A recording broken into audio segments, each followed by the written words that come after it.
You guys can remember Awkward Season 5, Episode 14, What the Fuck Happened Last Year, and I was definitely looking forward to this episode, especially because of the way the mid-season premiere started. I know a lot of people really hated the mid-season premiere, but I think it's mainly because it's different. It really is. I mean, we're going in a much different direction, and the characters are now grown up, and I understand that some of them haven't grown up, and maybe they kind of rush things, but this was basically the catch-up episode. That's exactly what this was. This was the catch-up episode. It's exactly what it sounded like, and let me just say this. Most of this episode was really great. I mean, a lot of the stuff we got in this episode I really did enjoy, but me personally, there is some stuff that I feel would have actually been more beneficial to the plot had they actually focused on, maybe one episode on this thing or one episode on this, but I'll get into this. Let's just get into this episode because we actually start off with, we only get 2 scenes in the present in this episode, which a very wise choice for them to do that. I gotta say, the editing of this episode I really did enjoy in the present part of it. The past I thought was a little bit messy, but let's get to the present part. We see post-sex, Luke tells her that she has changed and starts tugging at her strap, but she tells him he's distracting and she has to work, and right away he sees that her desktop is a picture of her and Maddie, and he says that he has pictures of his ex too, and makes sure they're no longer together, because obviously he just had sex with her, and he doesn't want to make it seem like, he doesn't want to think he cheated on, Maddie with, he doesn't want her to cheat on Maddie, obviously, and he asks what happened, and she says she hasn't been up to talking about it, and she even tells him that they can't even talk to each other, like, they're not just friends, they can't even talk to each other right now, and he says he's sorry, he probably shouldn't have asked it just because it's her, and he cares, which does get her to talk, because she sees that he cares, and that's really what it is. He genuinely cares about her, he wants to know what's going on, and she figures that even though she doesn't really want to tell the story, and it's really hard for her to tell it, she decides, you know what, I'm just going to tell this story. So then we jump 7 months earlier at Wyckoff, and we get pretty much everything we've wanted to see here, and I really like the way they handle this. We see Jenna tells her friends that she's never been more in love with Maddie, he's going to be there tomorrow, and she's got butterflies. They hate the long distance, but in many ways, it's been good for them. And her roommates tell her that she needs to invite him to the Halloween party, and it's going to be the party of the year. And of course, we know the last time that she was active on social media was October, and we start to understand why in this episode, because everything that happens between Dan and Maddie takes place in October, and she says that there's no way they're gonna miss it. Her FaceTime goes off, which gets them to leave. She then unbuttons her shirt to show her chest off to Maddie, but then realizes Tamara was the one calling, who tells her boobs got bigger, and what I liked about it is that a lot of people said that the dynamic between Tamara and Jenna is now lost because of her friendship with Sadie, but this showed that these two did try to stay in contact. They did, even though they couldn't because of long distance, they still tried to stay in contact, and I like seeing that. Jenna asks Tamara if Maddie would be into a stage reading of an Edgar Allan Poe poem, and Tamara says that if Maddie, and Tamara tells her not to do that to him, and she says she knows for sure that he's taking her to the co-op Halloween party, and Tamara said it's a lot out of a bed action for a bonathon weekend, which that's, basically for a bonathon weekend, which that's what obviously they want to do. But then one of Jenna's classmates then knocks at her door and thanks her for loaning him the book that she gave him. They make plans to discuss it on Taco Tuesday, and you can really tell that Jenna's made a life for herself here. And we knew this obviously because of last week's episode. We know how much Jenna's changed, but this showed even more that she really feels like she belongs here. She has friends who care about her, and I like seeing that. And she then tells Tamara that she knows the timing sucked with the Adam breakup, and Tamara said it's fine. He was committed to serving the country, and she was committed to being a teenage bride, and she thinks that she's finally over Adam, and she's going out tonight, even though she goes out most nights. And here's the thing. Tamara said to Jenna that she would have known that her and Adam broke up because of social media, but Jenna literally just said, I'm sorry about Adam. Now, she knew that they broke up, but from what Tamara said, it seemed like they broke up after after Jenna went MIA on social media. Now, apparently that's not the truth, but we do start to understand more what's going on, but at this point, I'm like, I don't know if that really makes any sense, but it does make sense a little bit later. And Jen is then told by one of her roommates, Berta, that they're having it. Now, I love this character of Berta. She is basically a slightly less, into status, and, she's like Tamara, but she's not into all the cultural statuses and, events and things like that Tamara's into. But she is very hyper, and I like her character. I hope we see her again. I really liked her. And they're having a roof party, and Tamara tells her to go because she has to primp and crib before dinner anyway. And we get one of the best twists in this episode. Tamara then sees some of her classmates, and we clearly see that for the first time, she doesn't fit in with these people at all. I mean, she really has no friends. They want nothing nothing to do with her, her big personality, and she doesn't follow the dress code anyway. And obviously it makes sense why Tamara would do that, but Tamara tells them she already has plans anyway, but she doesn't, and I really did feel bad for her. You see that she doesn't really fit in, and I like seeing that. My only problem is that for me, this and one other arc in the episode should have been its own separate episode. We could have had the first scene of an episode be the scene with Tamara, and it would have been really heartbreaking to see. I really wanted to do a Tamara-centric episode where we saw how she got, became friends with Sadie, how she got out of this, whatever situation that she was in, and how we saw that. And we kind of did in this scene, but they didn't really do that exactly the way I wanted them to, because again, like I said, I really would have wanted this to be a separate episode and have Jenna and Maddie just be the entire episode, because that's mainly what the episode focuses on. That's mainly what happens. So Maddie surprisingly arrives very early at the campus and kisses her, and she asks who he got there, and he said that his soccer game was rescheduled, and he says that she's sorry for his team, and she's not sorry for them. He says he missed everything about her. They go into a room to have sex. We're reminded how great chemistry these two have. I heard people say it's lost. No, I still think they have fantastic chemistry. You really do see that. And then Britta walks in on them and tells Maddie that he's tall and hot in real life, and he thanks her. And I like that Britta's kind of like starstruck, like she's seeing this celebrity. It's pretty funny. Jenna asks Britta if she can let them catch up, and Britta says that she gets it, but everyone is hanging out in Charlie's room, and her ex Sed is there. She just feels she still may have feelings for, and she can't see him without her. And Jenna says that Maddie just got there, and he says if she wants to go, then he wants to go, and if there's beer. And Britta then takes a picture of them to show young love does exist, which is the one that's saved on Jenna's laptop, which I thought was a very clever way to do that, the way they did that. I can understand some people think it's a bit on the nose, but it makes sense. I mean, obviously, there's a great picture, and plus, it's the only picture she'd have of them for a while, since he's just visiting. So then we see Lissa is back here as well, because we also found out in this episode what happened between Lissa and Jake, which again I feel should have been a whole separate episode, because this was the one arc that didn't really work for me at all, I have to say. I mean, it's a good setup, definitely. We find out that, Lissa greets her mother and everything, who's happy to see she's home for fall break, and they're to celebrate her birthday, and we find out that Lissa isn't just there for fall break, she dropped out of college, and it's a good setup, definitely, but they just don't really go anywhere with it that I wanted them to go, and we'll get into that. But at the party, Maddie is offered the signature drink that is named after their school that he clearly feels shouldn't be named after the school, and they're surprised since Jenna loves it. And it shows right away how just, insignificant Maddie is to this group. He doesn't fit in at all, and he's really only there for Jenna, and he's only gonna be there for her, and he doesn't care that he doesn't fit in because he just loves Jenna so much, and it really just shows that. I heard some people say Maddie was very out of character here. I didn't see it that way. I saw it as Maddie really wanting things to be back to the way they were and weren't, and he's frustrated with just what's going on. Really, he is. And basically, Britta then asks him for his top 5 postmodern writers, which is a seminar her and Jen are doing together. Maddie names off some writers, and he asks if this is what they do at parties. Britta says they live in the woods, and half the campus is boycotting social media, and that makes sense why Jenna kind of went dark on it, because that's something that she had to do. But you can tell it definitely does get worse, obviously, because she just completely stopped using it and stopped contacting everyone. And they name some writers that he clearly doesn't know much about, and Maddie asks Jenna if she wants to go back to her room, and Jenna contemplatively decides to, just because she can tell he's not having a good time. They have sex. She then wakes up late for her class, but doesn't really care since she's happy. Maddie says she's leaving him for a stranger, and she says he's going to have a great day on campus. She made a list for him and names off things he must do while at the campus. He has to see the list and then grabs Jenna so she can't go to class, but then she goes, and it really is a sad scene because you see that Maddie really doesn't fit in here at all, and he kind of just wants alone time with her, and that's it.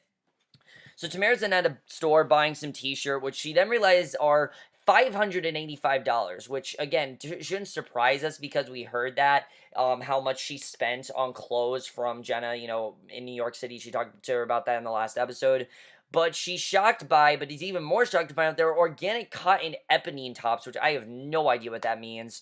But Sadie's in there, tells the clerk to go quickly, and isn't happy to see Tamara. And, you can tell that she, this is the first time that they've interacted in a while. And you can tell why these two are going to bond a little bit. And we definitely get into that. So then we see Leslie said, Lissa's mother, Leslie said that Vanderbilt had a lot to offer. Lissa says all she had was slow Wi-Fi and way too many classes about books. And Leslie says she could have met her future her husband there. Lissa says she did like the boys, but once she realized all she wanted to do was be a Palos Hills mom and decided to get advice from her, Leslie says she loves her plan. When the waiters come out to sing her happy birthday, Lissa sees that Jake is one of the waitstaff, tries her best not to break, and he tries his best not to break character, because it's obviously very awkward for him to see Lissa and everything. And it's not that I didn't like the way this was done. I did. I think, again, they had a good setup here with Lissa not wanting to go to college because she wanted to go to school, and that's very much with Lissa's character. I mean, Lissa, it's been proven that Lissa doesn't want to do anything that requires work. It's that simple. Lissa does not want to do work. She doesn't want to have to do things for herself, and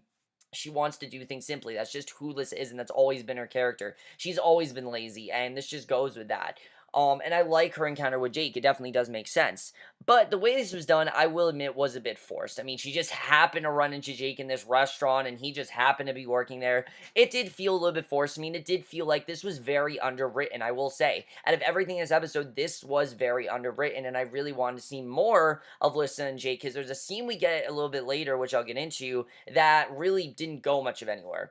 So Jenna comes back to find Maddie in bed. She says it smells like boy and calzone. He said he did have calzones by delivery, and she asks if he's been there all day, and he says it's like 2 degrees outside, and he's resting her up for her, tells her to put the hippie stuff away and come back to bed with him, and Jenna admits that she's a little bit spooked, because he's literally just staying in bed all day. He's not doing anything else, and Maddie's been sleeping all day, and she tells him that they need to get their costumes ready for the party tonight because it's Halloween, and she wants to go to this Halloween party. Despite the fact that she knows he's not going to have a good time, and he knows that as well, he's going to go because he just loves her that much, and I think that's the thing with Maddie. A lot of people said, oh, he's not in character. It's because Maddie doesn't fit in here. Maddie's always been, like, the alpha male. That's how he's always been. He's always been, like, the alpha male who he has tons of friends, and, you know, he's a nice guy, though. That's the thing with Maddie. He's always been a nice guy, and that's the thing with Maddie here. He doesn't have the heart to tell Jenna, I don't like this. He doesn't have the heart to tell her that, and you can definitely see that.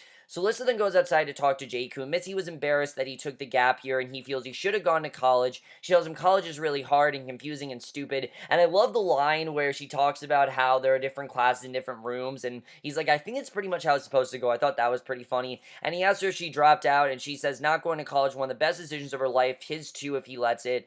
And Jake's boss then comes out. As if he's rolling a joint, Lissa says he literally gets him fired just to point him in a different direction. Says he now has to spend the rest of the day with her.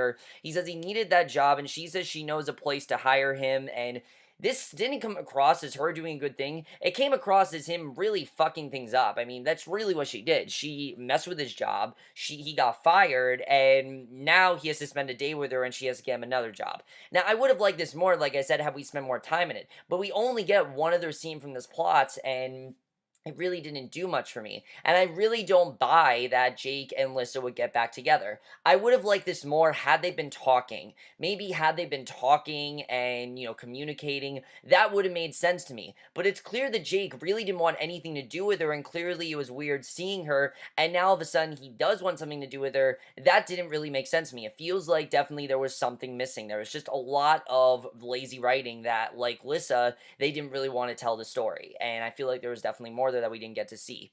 And I really feel, had they done more, that could have been a really interesting plot point. Like I said, they set up some really good things. Lissa not wanting to go to college, you know, wanting to stay in Palos Hills. Jake taking this gap year, not wanting to take it. They could have done some good stuff with that, but they just didn't do enough, I think. Because they focused so much on Jen and Maddie, which, like I said, the Jen and Maddie stuff was perfection on it in this episode. Honestly, it was amazing. I love the way they handled it.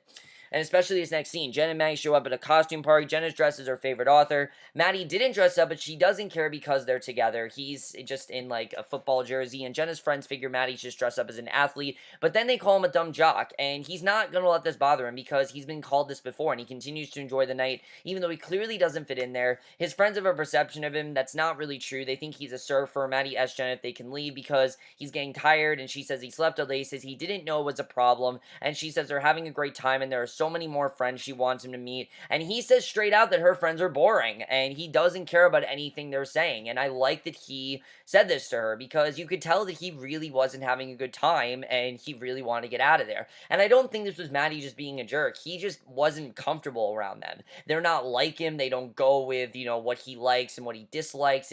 They aren't for him. They're not his friends. They're her friends, but they're not his friends, and I think he realizes that.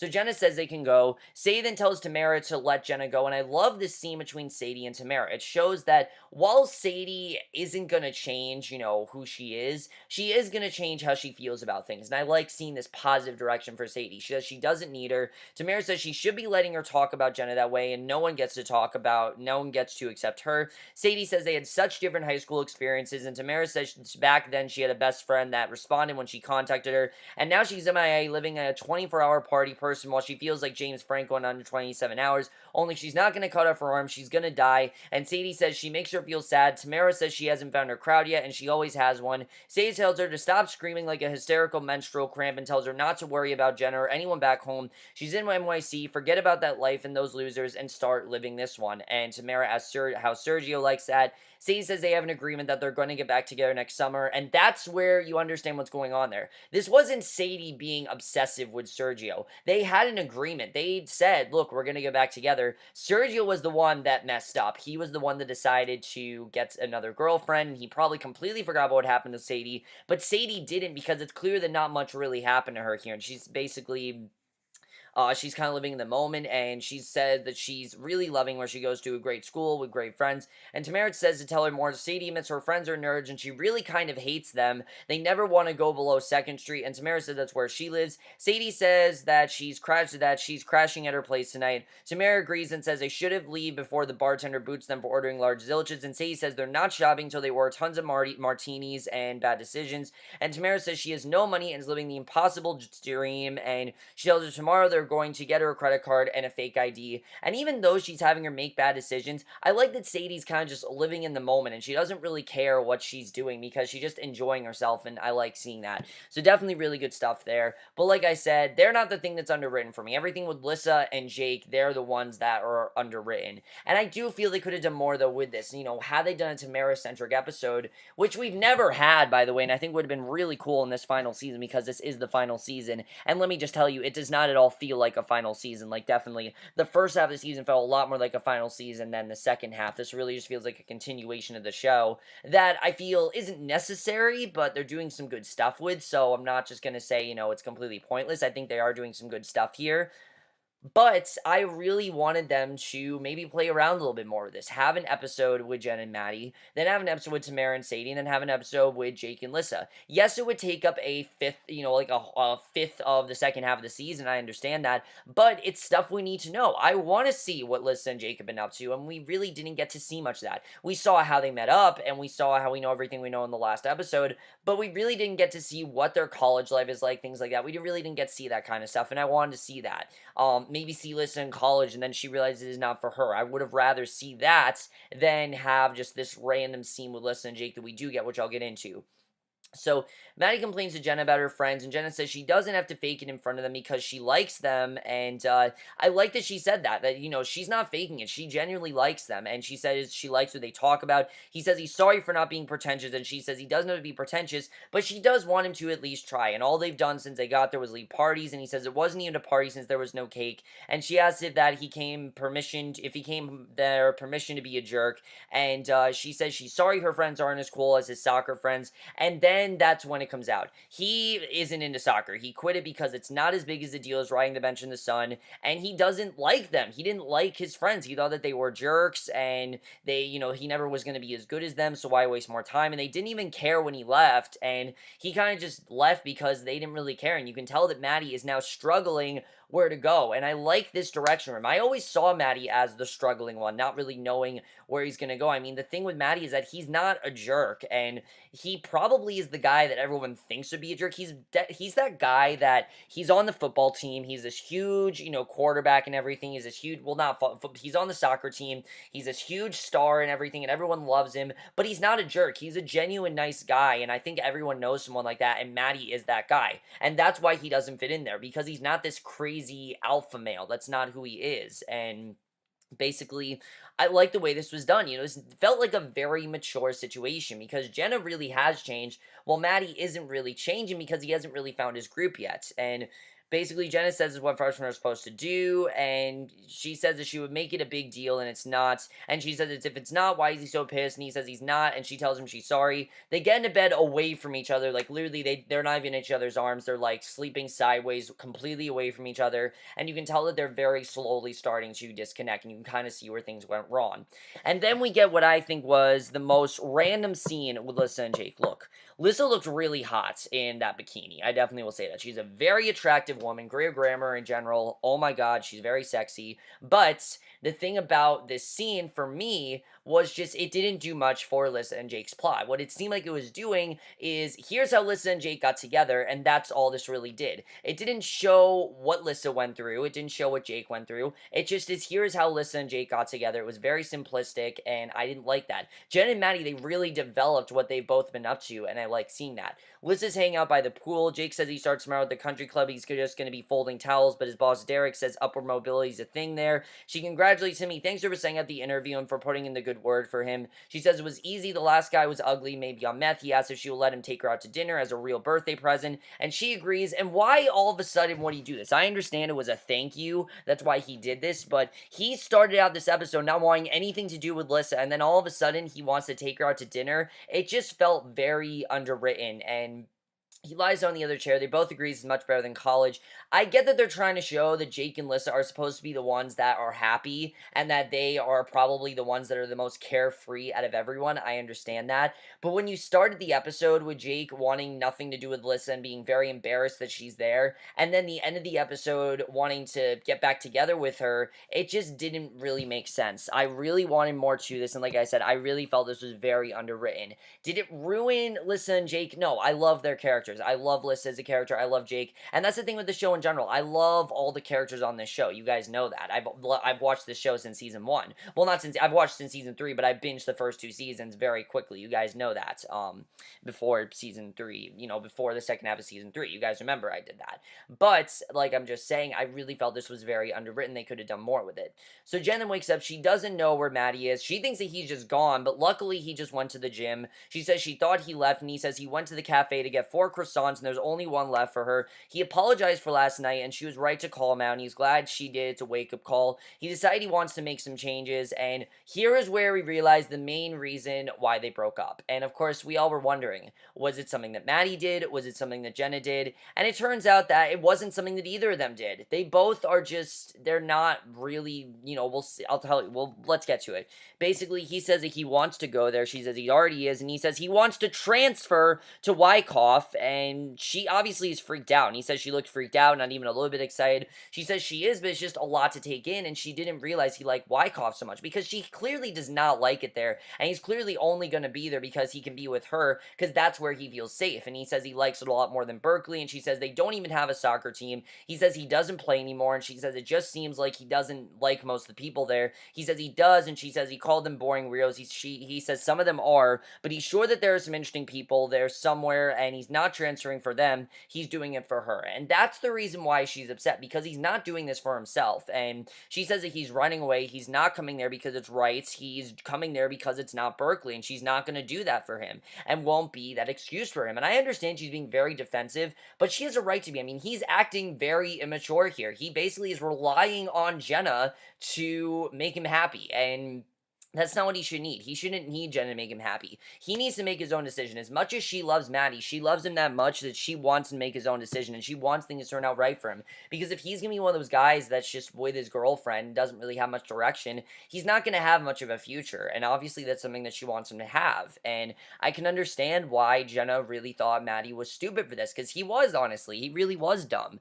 And, she said she won't be that excuse for him. She said if he truly wants to come there, that's great, but do it for him and not her. He says he is. And she says she doesn't know if she wants him there, and she says she didn't mean that, and his expression completely changes it, because he thought that she would be happy about this. The problem is that Jenna's changed. Jenna's not this girl that's awkward anymore. Honestly, she's not really awkward. I mean, there are places, of course, where she doesn't fit in, and places where she does fit in, But the thing is, everyone's awkward here. That's the thing. Everyone's awkward here. That's why she fits in there so well. But it's also the fact that she really has changed. She's now more grown up. She knows herself. She knows what she wants to do. And Matty clearly doesn't. And he says if this is how she treats the person she loves, he doesn't want it. He won't be at Wyckoff or in her life. He then takes his bag and leaves. And you understand why Matty's really upset. I mean, he's hurt by what she did. I mean, and I don't think it's so much what Jenna did. It's more how he's feeling. He felt like Jenna could make him happy, and she clearly didn't. Now he's realizing that no one really can make him happy, and it's really sad, honestly. I really did feel bad for Matty here,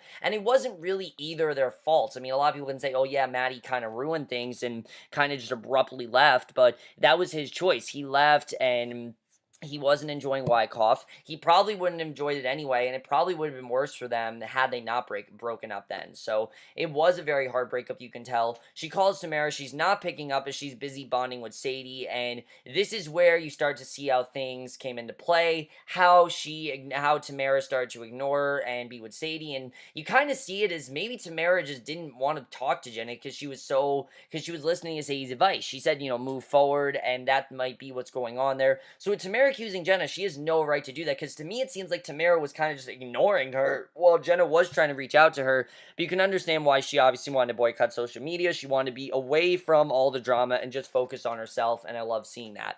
But then we see back in the present, Luke says he's sorry. She says she didn't realize how badly she needed to let it out, but feels a lot better and thanks him. Lizzie then comes in, asks them what's going on, seems very against them hooking up. Now, what's going on there, I have no idea, but that's how the episode ends. And like I said, I'm partly satisfied with this episode. I like the stuff with Jen and Matty. I like that we found out what's going on with them. I like seeing that.